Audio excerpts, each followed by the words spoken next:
Well, hello. Hello. Don't applaud. This is the warm-up. I just want to take a few minutes to set a few ground rules. Some of you I've met before. Most of you I have not. I asked Lewis to bring in some fresh faces for these tapings. If those of you who have seen the L&L product or who've been to tapings before, there are a lot of really nice people, but who have been on almost every tape. And I said, let's get some fresh blood in here. The only thing I want to tell you, I'll earn your respect. I will get you to applaud if it's worth applauding for. I'll get you to laugh if it's funny. What I don't want from you is cartoon reactions. Okay, sometimes when people go to a television taping, they think they're helping by going, and it doesn't look real. And then the person watching at home says, oh, well, they planned that because they're all buddies of Max's. And we might be buddies someday, but at this point, I don't know you guys. So let me work for it, all right? If you think something is funny, by all means, don't hold back. If you think something is dramatic or exciting or impressive or whatever, give it to me. Give me the response I earn. But I'll get it from you the old-fashioned way, all right? We're going to try to shoot the show straight through, not stopping after each routine. The only reason we would stop is if there's something really disastrous. If a light falls down and kills her, then we probably have to stop tape for a few minutes. But we will really try not to stop, to just go straight through. I will be calling on members of the audience. As most of you know, I hope, what I do is technically referred to as mind reading. And if I were to stand up here and read my own mind, it wouldn't be interesting to most of you. So this is audience involvement. So if I ask you to do something, I promise it won't be anything too dangerous or unpleasant. We'll have fun. All right? So with that in mind, take a deep breath and get in gear, and we're going to start the show in about 30 seconds. It's exciting. I feel like Hank Kingsley. Oh, a couple of Larry Sanders fans. Okay. Ladies and gentlemen, Max Maven.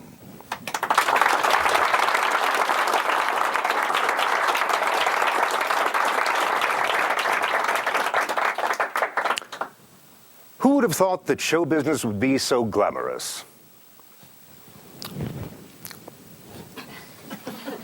I wasn't expecting you either. It's sort of a coincidence that we're here, and in fact, that is my theme for today. Because we are surrounded by coincidences we don't always notice, that in some cases can get rather strange and even spooky. The Swiss psychologist Carl Jung called this synchronicity, when through some weird way, things juxtapose. And it seems to me that if you can sort of stand back and see the arrangements that are there that may not be obvious, maybe we can even force synchronicity to take place, kind of push a coincidence to occur. And that sounds like something interesting to me, and I hope it'll be interesting to you as well. So I'm going to start off by violating one of my own rules. I usually like to pick my participants just by saying, you're it. But I'm going to start off by picking a random person because that'll make it an accident, a coincidental situation as to who gets picked. I have a paper ball, and I'm going to throw this over my shoulder. And whoever catches the ball will be the person to come here and join me on the stage area, and we'll work together. Is that fair enough? Okay, so let me toss the ball.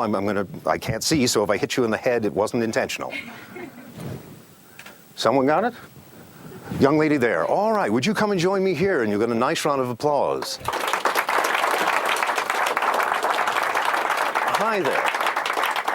And your name is? Corey. Corey. Hi, Corey. It's nice to meet you. Now, Corey, if we were meeting each other under different circumstances, let's say at a party or some social gathering, I would probably ask you some questions to get to know you in a personal way. But this is quite a different circumstance. I want to find out not who your favorite rock band is or what kind of music you listen to at home or what your vacation spots are. Rather, I want to understand how your mind works so that I can make use of that process. So I'm going to make this very simple. I'm going to ask you something, and it'll tell me a lot about you. I'm going to snap my fingers. When I do, I want you to name the first color that comes to mind. Pink. Pink. Is that because you're wearing a pink dress? Maybe. Now, be honest. Was that really the first one? Yes. Or did you go with pink because you sort It's of my you changed favorite it to? Well, we see that. So what we've learned about you is that you are easily swayed. Right? Yeah. I asked you, and you didn't go for something odd, or you didn't go for something challenging, or you didn't go for something that was going to try and throw me a curve. You went for the most obvious choice for yourself, which is pink. And now I know exactly how to work with her. I've learned a great deal from that one simple answer. I have some things for you, a piece of cardboard and a marking pen. Now, I'm going to ask you to take those. I'm going to walk you over to the corner. And I'm going to tell you something, but I don't want them to know what it is just yet. So this is sort of a private moment, if you'll forgive us. Corey, come with me.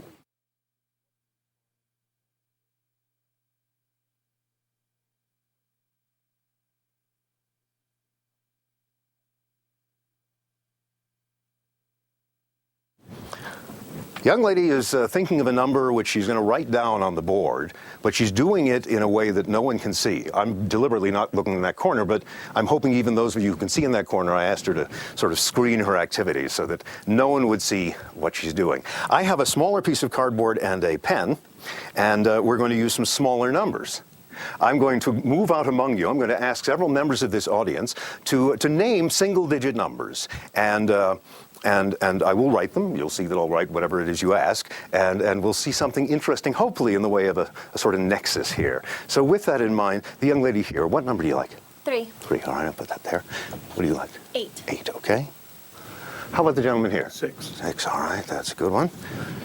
Let's come over here and get some people back here. 9.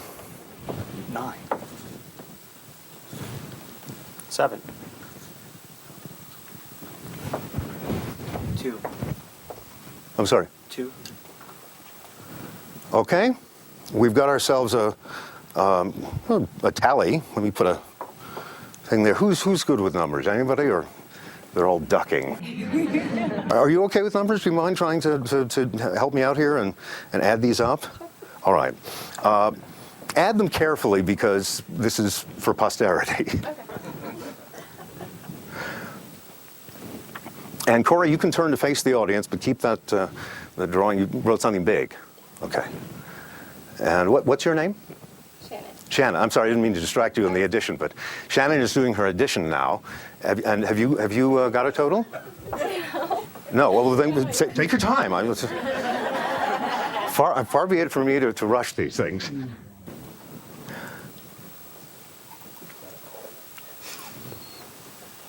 If you've ever heard the expression bated breath, that's what you're hearing right now. Did you get a total? What'd you get? I think 42. Okay. You don't mind if I... Did you? There seems to be a difference of opinion. Let's take a look. 11. I counted really fast, so I'm Okay, sorry look. if it's wrong. That's all right. 11, 18, that's 27, that's 33, that's 41. 41 plus 3 is... 45. 41 plus 3 is... Sorry, 44.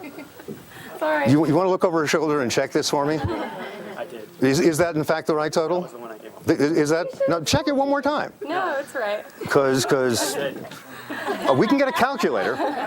We can get one of those. No, is that the actual number? Yeah. The actual total, really? Yes. All right, because these are numbers that were called out by you guys, and the total, which we had some difference of opinion on, but first you said it was 42, and then you said it was 45, but you said eventually the total was 44. Be honest, Corey, your number, the one you were concentrating on from the very beginning, turn around and show everybody. Did we get it?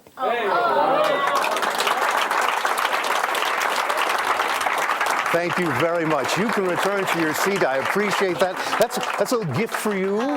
And Shannon, you can keep this as a reminder to buy a calculator. Okay. Let's try something a little further in this sort of exploration of synchronicity and strange juxtapositions of ideas. Great mental wizard that I am, I've lost my wristwatch. So I need to find someone who has a wristwatch. Is there someone here who, young lady in the back, how about you? Could you actually join me here? You don't mind? We get a nice round of applause for you.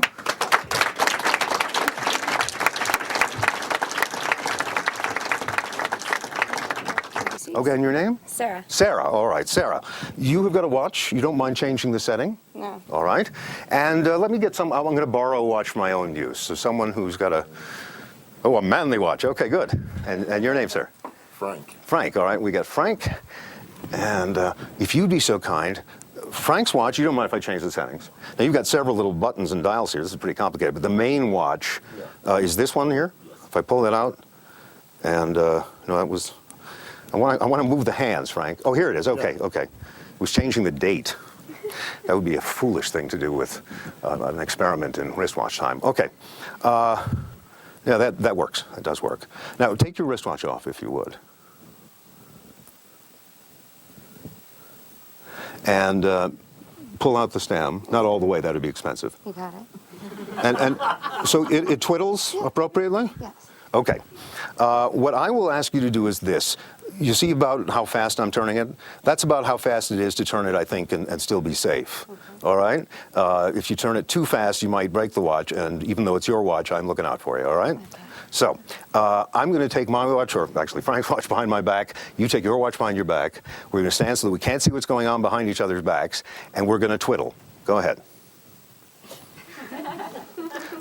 Now, I'm not going to tell you exactly when I've stopped twiddling. And you don't have to tell me when you've stopped twiddling. Okay. And that way we can estimate how fast the hands are moving. When you've finished your twiddle, push the stem in. Okay? Have you done that?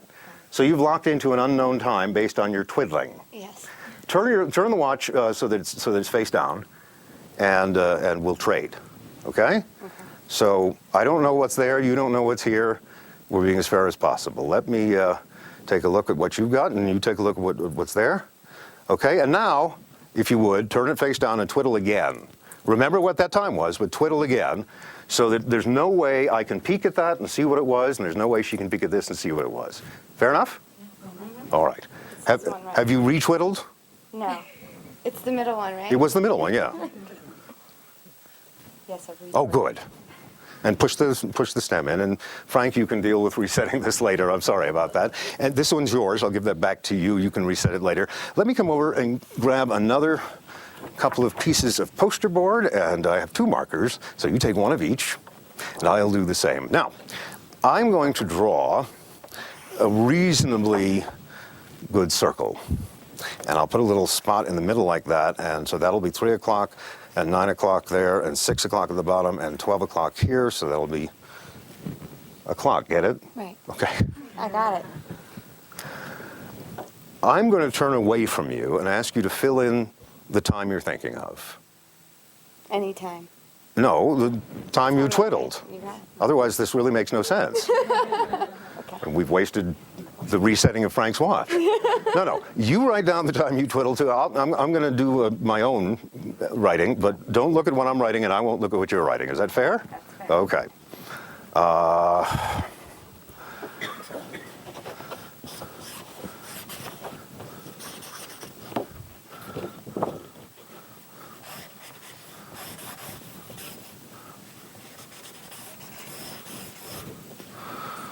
Something like that.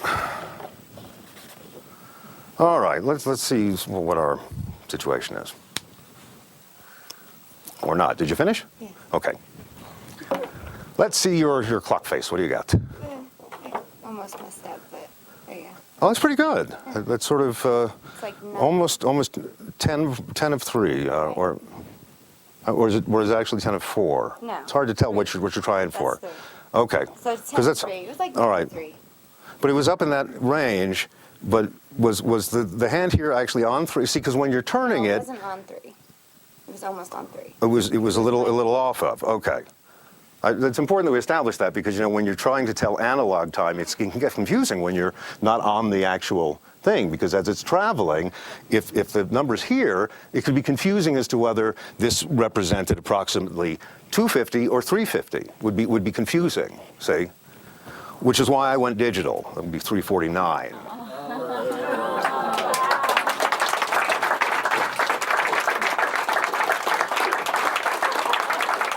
And a little souvenir for you, and thank you. Well, I tell you what, let's try something. That was a lot of work for you. You had to screw up your watch, and unlike Frank, you actually had to come up here and do things, and you had to write stuff and figure out and all that stuff. That was hard. And I really appreciate it. And to show my appreciation, let me do something a little special for you, okay? You can stay there and just watch it this time. Is that fair? You got it. All right.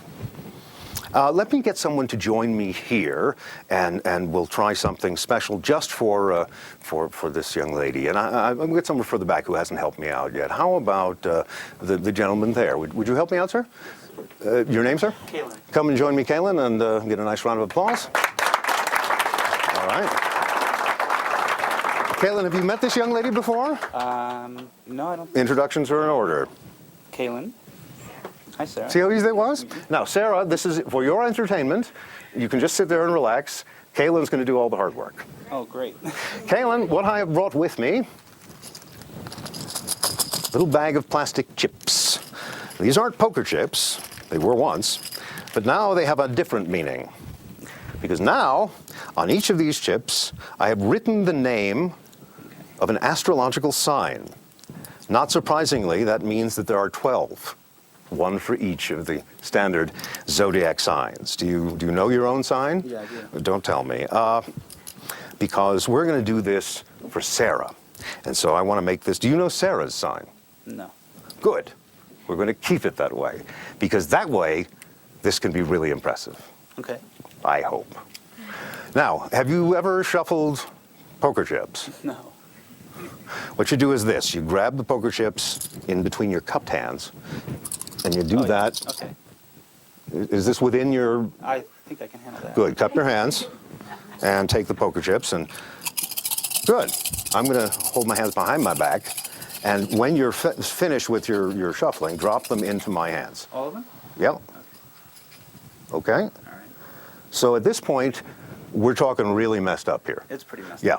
up. And I will kind of mix them around a little more. Come stand behind me. Okay. There are lines here. Take one of them. Okay. Just hold onto it in your fist. Don't even look at what it says. And the rest of these will be a souvenir for Sarah. Hand these back to Sarah. And you can have all 12 of them when we're done, but one of them is, of course, missing here. Now, you've never met Sarah.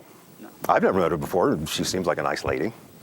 This could be the start of something. Who knows? But you don't know her. You've never talked to her prior to this introduction, so you don't know her astrological sign.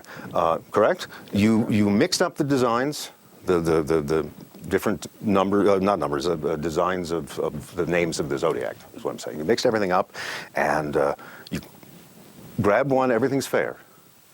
As far as I can tell, yeah. Pretty fair. Well, thank goodness, because, I mean, as far as I can tell, it's fair. It's very fair. Loudly, please. What is your sign? I'm a Pisces. Pisces. What have you got? Oh my God, Pisces. No way. Which is my sign.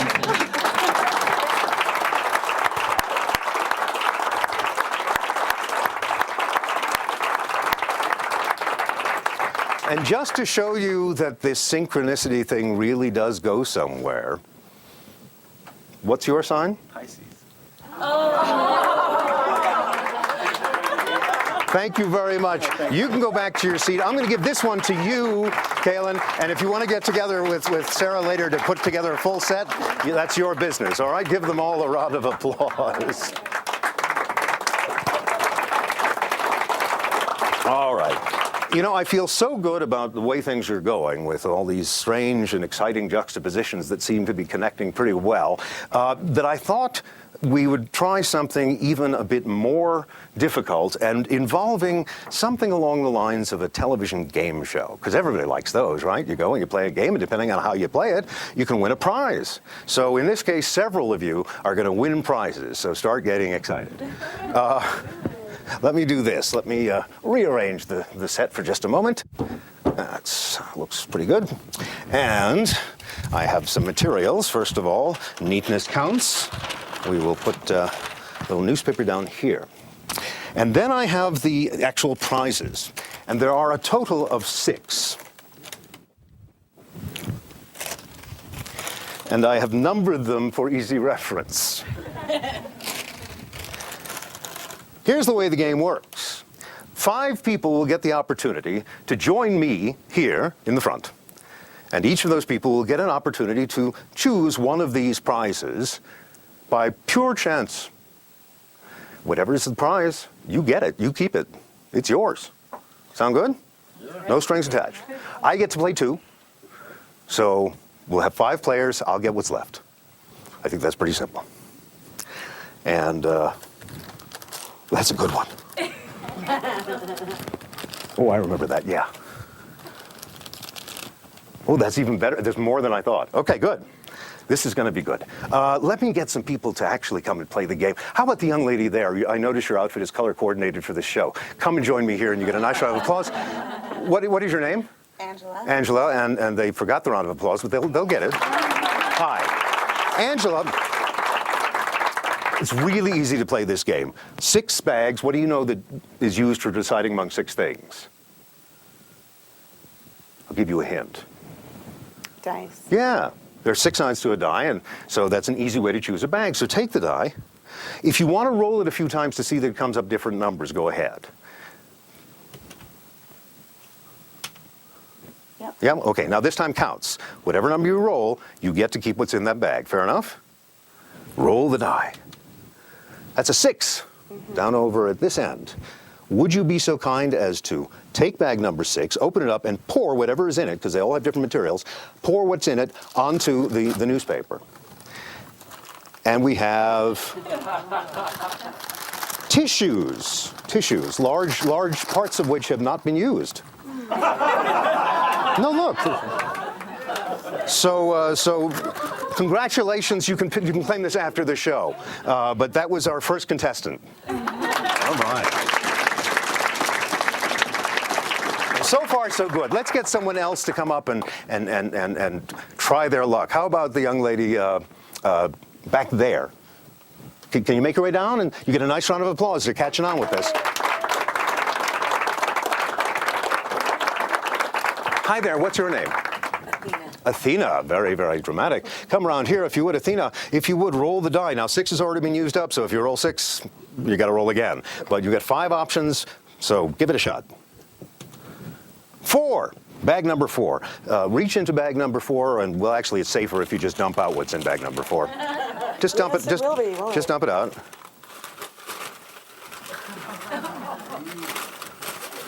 Twigs. Now, see, but you may look at this as twigs, but if you look at it the right way, this is a starter kit for a new house.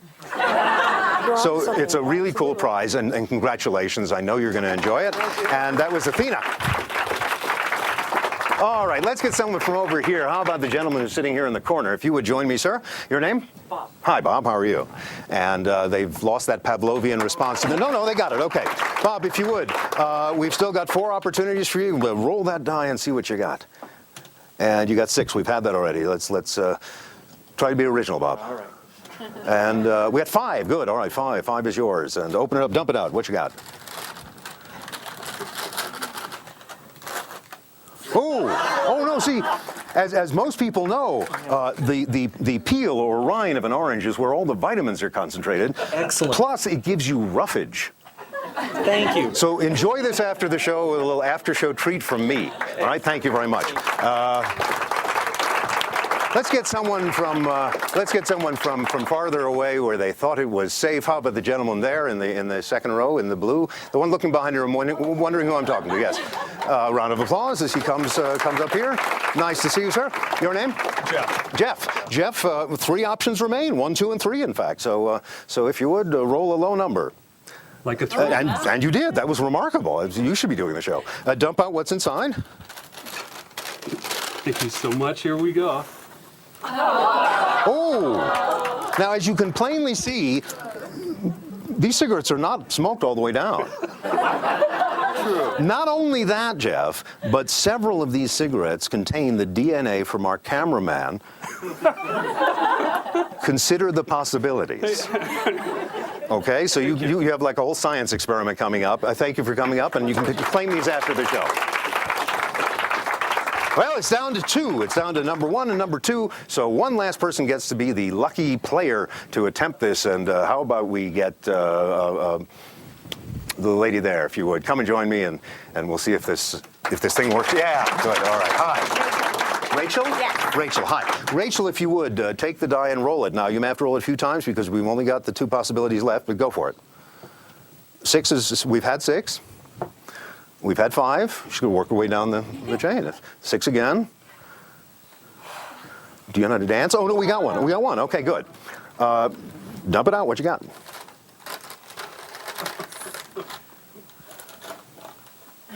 Ooh. Now, it may be that the can is empty, but you realize that you can get up to 5 cents for this at redemption centers and anywhere in the United States. So that's actually a money prize. So thank you, Rachel. Well, ladies and gentlemen, I want to thank my players and I hope they're all excited about these prizes, which I'm going to make sure are accessible after the performance. And in the meantime, of course, I suppose I ought to find out what my prize is. Oh yeah, I was looking for that.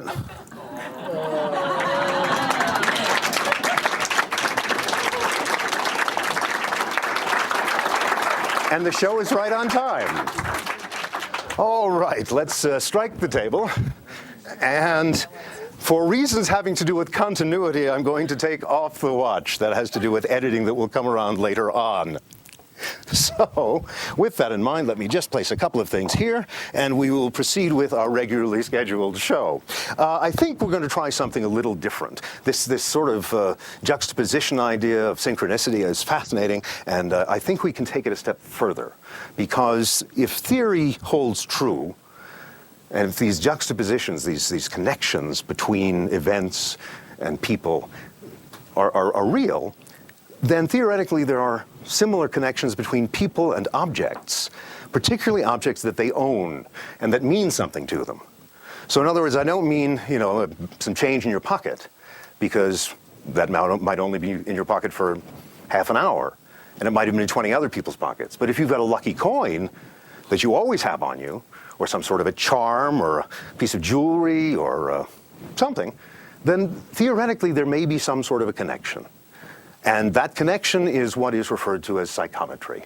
The idea that people somehow connect with the objects that mean something to them and give off some sort of a connection that can be actually assessed and felt to at least some degree.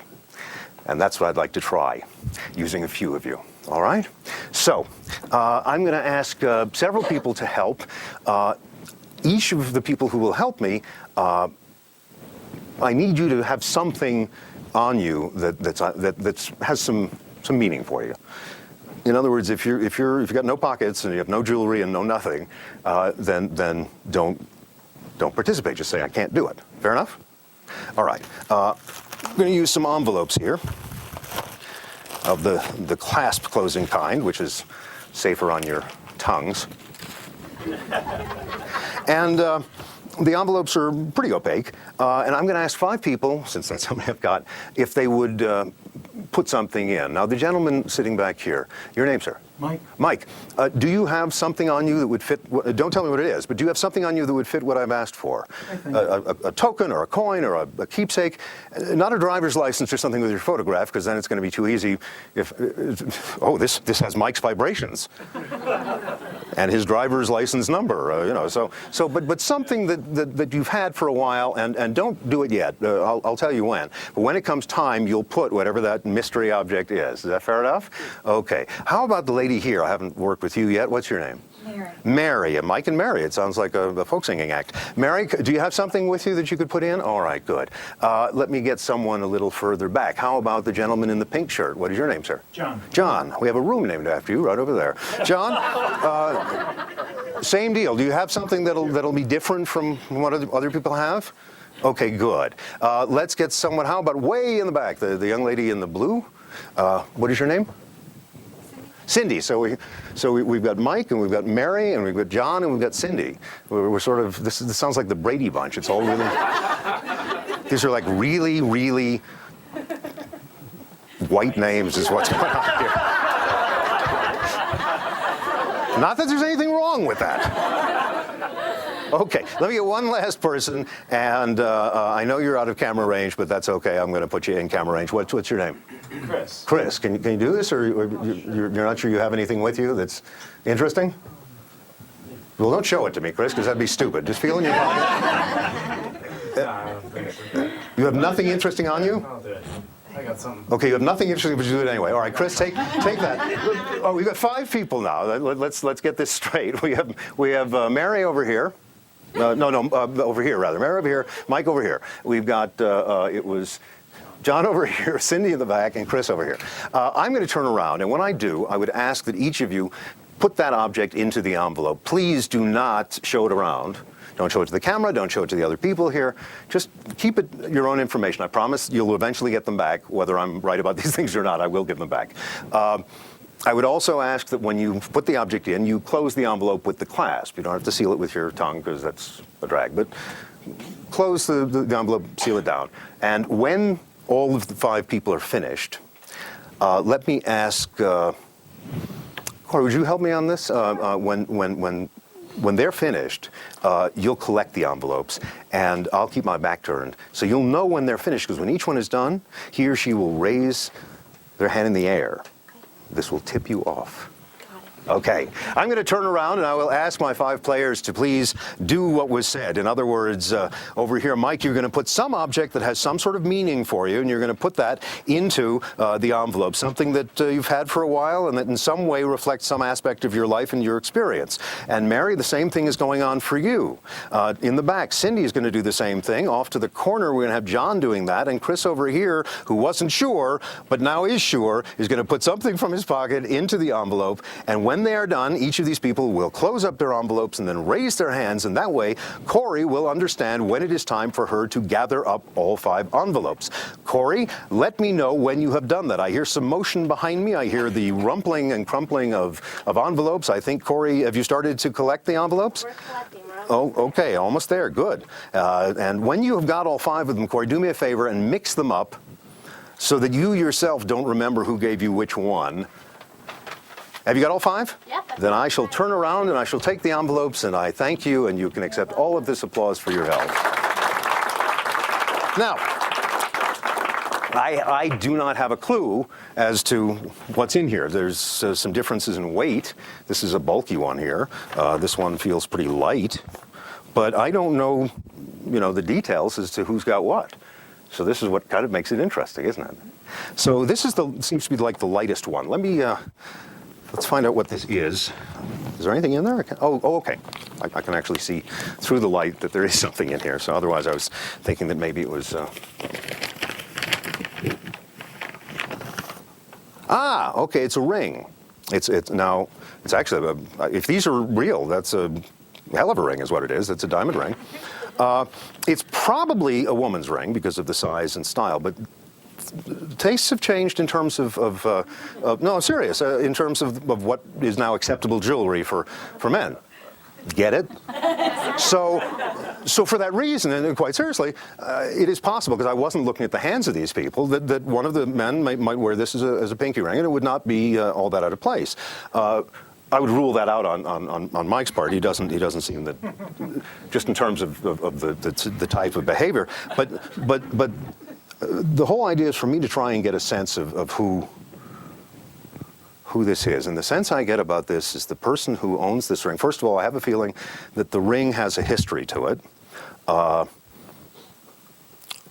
it's specifically connected to other people, and a particular time, and not necessarily a place. I think the place may be where this person lives. I mean, in that same place. So I don't think this is necessarily involved with a lot of travel. But I'm getting a sense that this has something to do with a personal story behind this ring, and it's not just something that the person bought for him or herself just casually because it looked nice. Although that would certainly not be a wrong thing, because it is a pretty ring.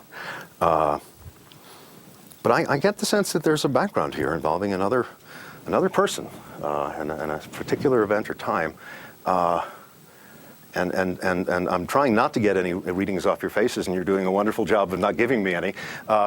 So I'm just going to have to go with what my gut says, because this feels, now that I'm getting a sense of it, it does definitely feel like it's one of the women, and I think there's a slight age difference here that I think I will go with Cindy on this. Is this yours?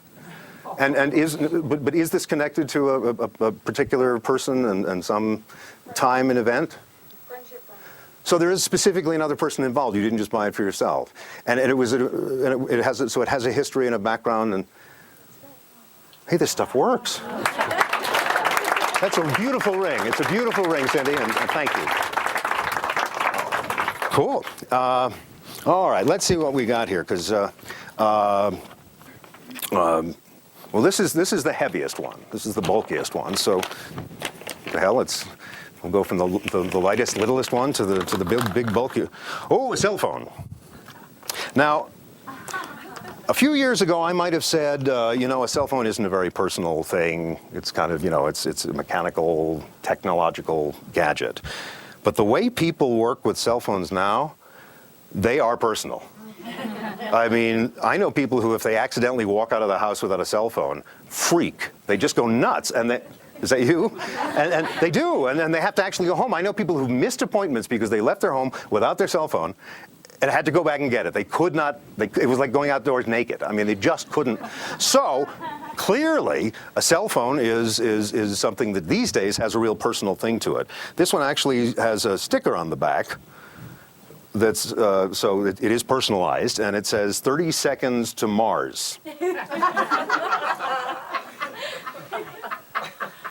Oh, let me guess. In this particular case, I think we can leave psychometry aside and just go with sheer, simple deduction. Chris, here's your phone back.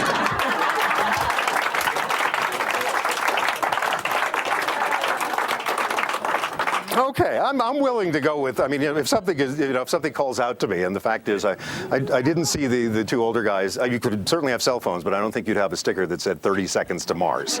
So this was a pretty easy shot, and you didn't look like a Martian type either. So all right. Let's see, we've got 3 envelopes left, and they're all about the same weight, actually, at least as far as I can tell. So let's just grab one and see what's in it.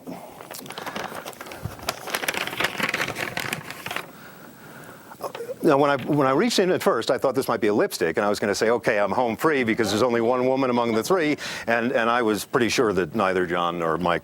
Okay, but on the other hand, a chapstick is not specific to gender. It's also not terribly personal.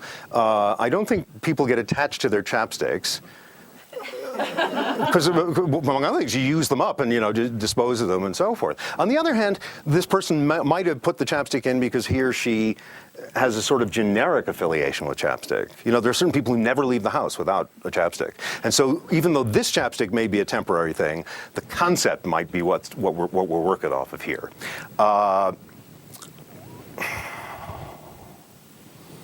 In fact, I think that's sort of what's going on here, because I think this is a person who tends to be very prepared with things, as evidenced by this. But beyond that is usually over-prepared. This is the type of person who wears a belt and suspenders. That's metaphorical. It's not necessarily literal, but I think this is a person who is actually known among his or her peers as being kind of the go-to person for getting things organized and arranged. The old thing, if you want something done, do it yourself. I think this person, this person's friends say, if you want something done, go ask Mary. Am I right? Are you the go-to woman? Are you really? Is this yours? I mean, cool. Mary, do me a favor.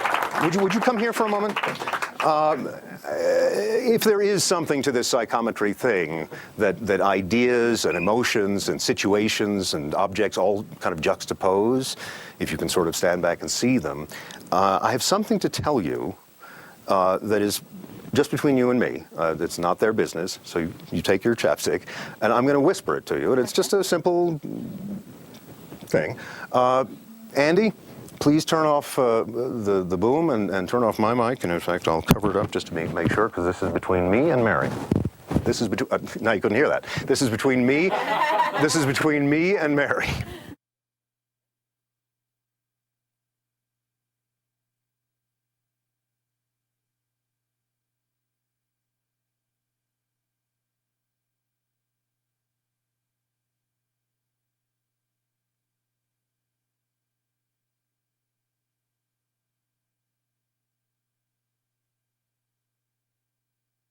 Does that make sense? Yes. Thank you very much. You can go back to your seat. You can go back to your seat and take the round of applause, and I appreciate it. And you can keep that to yourself, but make use of it. All right? All right. Thank That's the deal. Okay. Now we're down to two people, and they're both guys. We've got Mike and John. Could I ask you both to come up and join me? And you'll get a nice round of applause for that.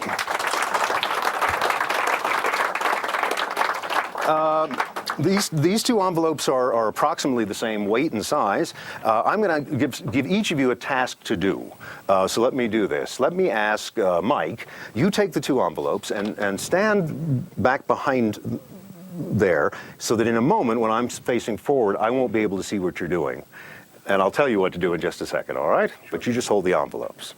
And John, if you would come stand behind me, just to make this interesting, I will ask you to blindfold me.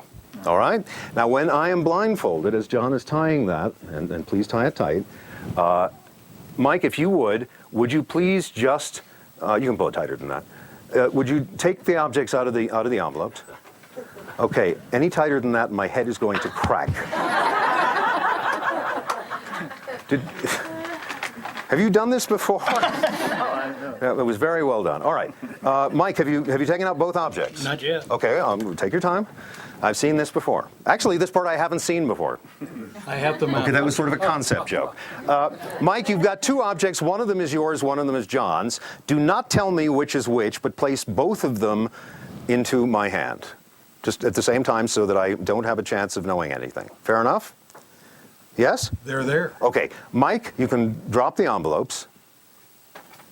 And would you and John please come and stand on either side of me, but make up your own minds as to which one stands on which side. So if you want to switch around, and I don't know if you already have or not, but if you want to switch, if you want to change your positions so that you swap places, that's fine. Or if you want to fake me out and make it seem like you're changing positions, but actually go back to the same positions, that's okay too. It's entirely your choice. Just tell me when you're. Don't tell me, because then I'd hear your voice. If I hear nothing, I'm going to assume no movement, that we're ready to continue. And I assume we're ready to continue. Okay, so audience, yes? Do they seem? Okay, good. The two objects are here, and oh, good. Sometimes I get objects that are hard to tell what they are by feel. In this case, I can't tell the details, but I can tell that this is some sort of a key, pretty large key actually, and this is some sort of a finger ring, and a pretty heavy finger ring. Actually, they weigh about the same. So let's see what I get from these. The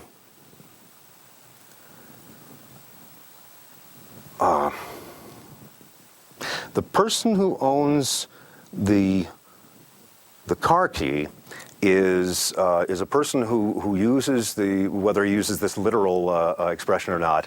He's one of these people who look before you leap.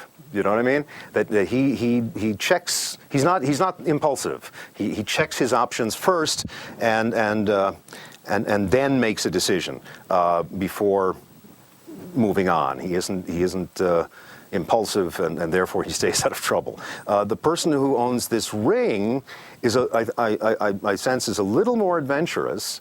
That doesn't mean I don't think either of these guys is a wild and crazy party guy, but I do think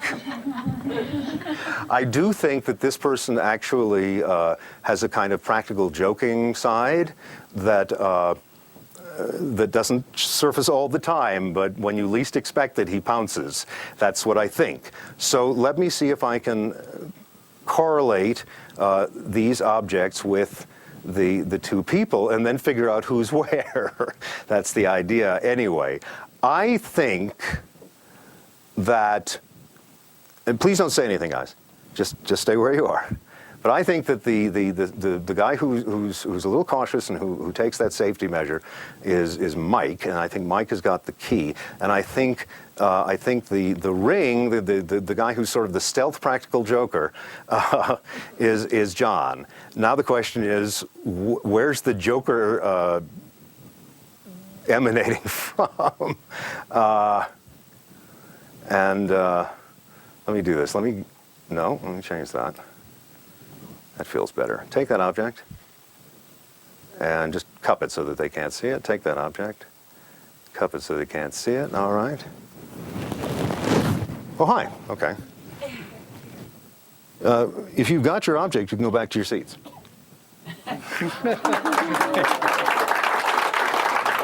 Well. Thank you, and I seriously, I want to thank all of the people involved for being willing to sort of put themselves in the target sites and let me mess around a little bit and try and find out something about them. Are you, in fact, a kind of cautious type? You kind of consider your options carefully? Is that a fair statement? Or do you just jump, buy a ticket and jump on a bus? He's thinking over his options, basically. Okay. That's fine. And John, am I correct in saying that not all the time and not every day, but that if when you least expect it, you turn into Alan Font? I mean, you're kind of. Find out when you sit down. Good answer. All right, give them all a round of applause. Okay.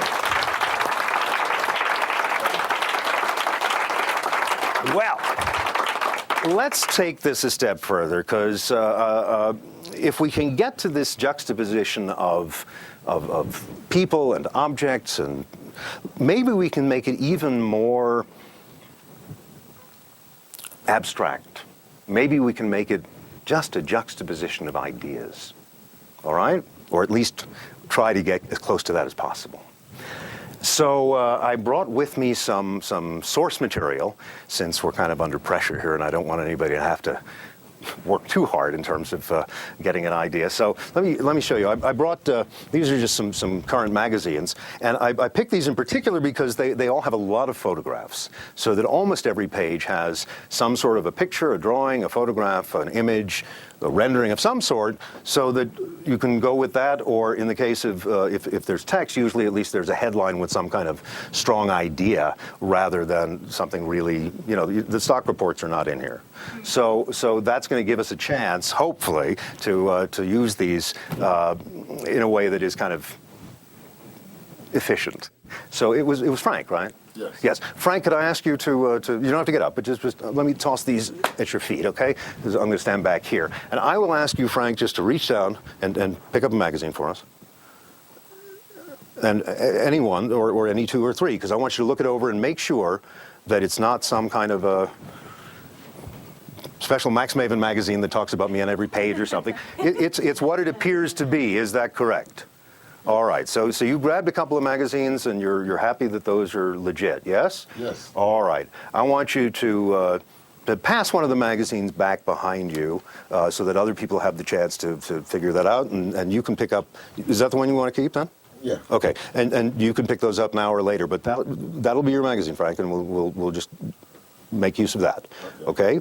Now you're sitting in the front, so that means you got to make sure that when you open the magazine, which you won't do just yet, but when you do, it'll be in a way that I can't see it. So when you open it, just make sure I'm not looking and you're kind of doing this, all right? All right. We're going to figure out a page at random for you to pick, and here's how we'll do it. You remember the old children's game of shooting fingers? Yeah? There's 1, 2, 3, shoot, and you throw out some fingers, yeah? All right, we're going to play that game. The lady in the back toward the, what's your name? Lindsay, I'm gonna say 1, 2, go. I'll say ready, set, go. That'll do it. And then you throw up some fingers. Just throw out some fingers. Ready? Just with your right hand will be fine. Ready, set, go. That's a 2. All right. It was 2, right? You didn't put the thumb up. All right, 2. And thankfully it wasn't just the. Okay. And let me get the gentleman with the beard. Your name, sir? Tom. Tom. Same deal. Different number. Ready, set, go. 4. All right, so we have 2 and 4 in the tens column, so that's 42. Would you turn to page 42? I shall turn away. Frank, turn to page 42. Now, if it's not marked, most of the pages in this type of magazine are, but sometimes for an ad or something it's not marked, but you can usually figure out from the next page or the page before which one would be page, I'm sorry, was it 42 or 40? 42. You can usually figure out which page it is. So all I want from you is a yes if you found the page. Yes. Oh, good. That's going to make it a lot easier. Look at the page, Frank, and hold it so that you're looking at it, but so that when I turn around, you're sure that I won't be able to get a glimpse of it. So hold it up kind of tight to you. All right? Okay. Now, this is a page with pictures. Yes. And I think we're dealing with color pictures here because I'm getting some bright ones. Right. And there are several different things going on. And you went for two people who were like holding on to each other, like an embrace, but actually I think one was actually holding the other off the ground. Because there's almost a cradling thing going on.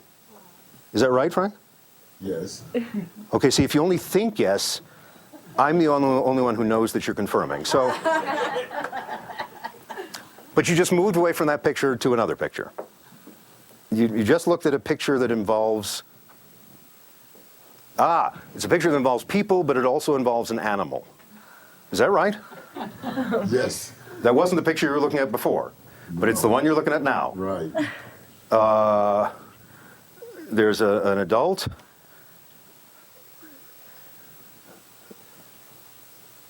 The other person is smaller, so I'm guessing it's a kid.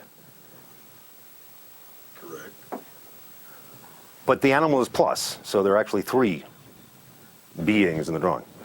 But there's something weird about this animal, and I'm not quite sure why. Do me a favor, close the magazine up. When I said there's something weird about this animal, you know why I said that. Don't say it, but you know what I'm talking about. Because I think we've intersected here. I think I get the sense from you of something about the animal which, at first glance, maybe you didn't even realize yourself, and then you suddenly, hey, there was a kind of aha moment about this animal, and I think I know what the deal is, but. First of all, it's a large animal, Yes. and you're seeing it now. Yes. And there's more than one color involved, but I think part of that is the trimming, or it's not actually how the animal, it's not the skin tone of the animal or something. It's because there's some bright colors going on here. And the head of the animal is facing there, isn't it? Yeah. Okay. You've got me confused for a second. Yes. And it's a large animal. It's not a dog. It's bigger. Huh? Correct. But it is a 4-legged animal. So it's more like maybe a circus animal or something because of the fancy colors going on. But don't tell me what kind of animal. I'm going to try and tell you.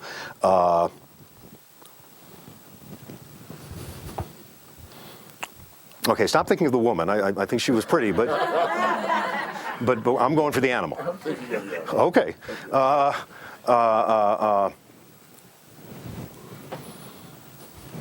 I'll tell you. No, I'll go further.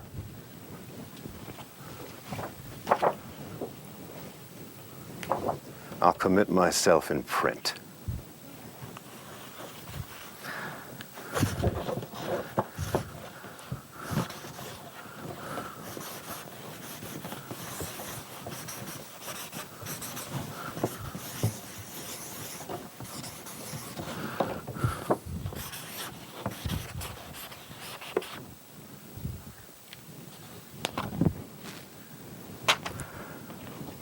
Frank, I believe the animal,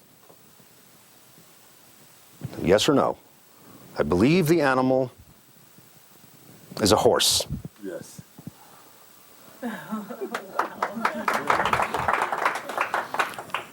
You're not sure because you know there's something weird about the horse. What is weird about the horse? It's a carousel horse. Oh, like on a merry-go-round. Yes. So it's not a real horse. No. So in other words, it's a toy horse.